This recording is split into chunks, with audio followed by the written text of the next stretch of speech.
Horror movies have always been associated with religious stories.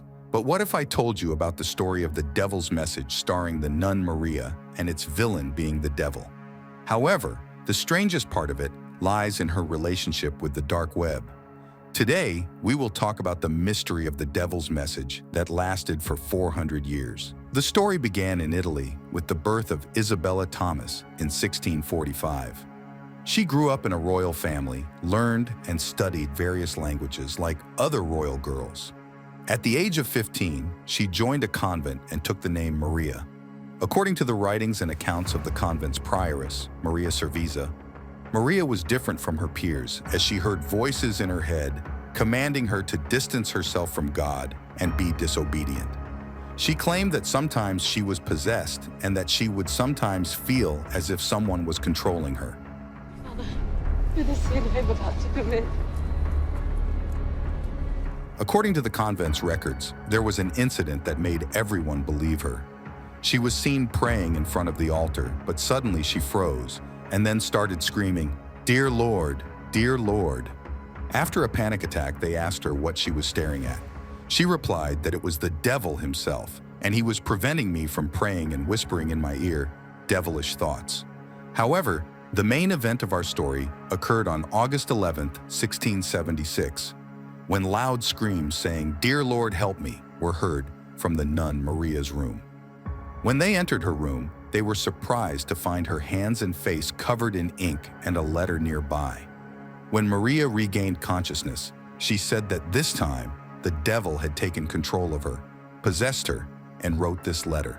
This letter was shown to all senior religious figures, but no one could decipher it as it was a mixture of symbols and several languages, including Latin, Arabic, and Greek.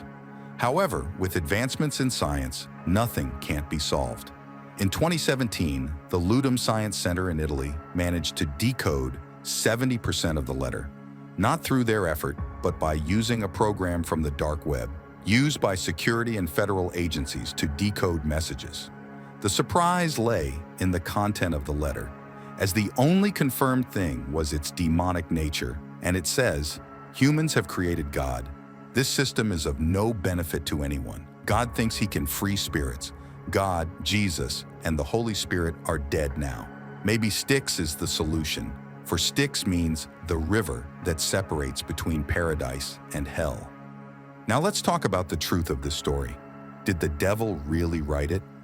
There are several interpretations presented by the Italian research team, including that Maria fabricated the message due to her good language skills. As you heard in the beginning of the video, she learned and studied various languages in her youth and also completed her studies in the monastery. The second interpretation is that she suffered from dissociative identity disorder, with symptoms such as hallucinations, seizures, and loss of consciousness, all of which apply to the Nun Maria. As we know, in the past, all psychological disorders were attributed to demonic possession in churches. The last interpretation is related to the first, suggesting that she fabricated this message because she did not want to stay in the monastery and continue her life there. But there always remains a possibility for everything, as our world is vast and full of surprises. Do you think, dear viewer, that the devil wrote the message? Or do you agree with the explanations of the scientific center in Italy?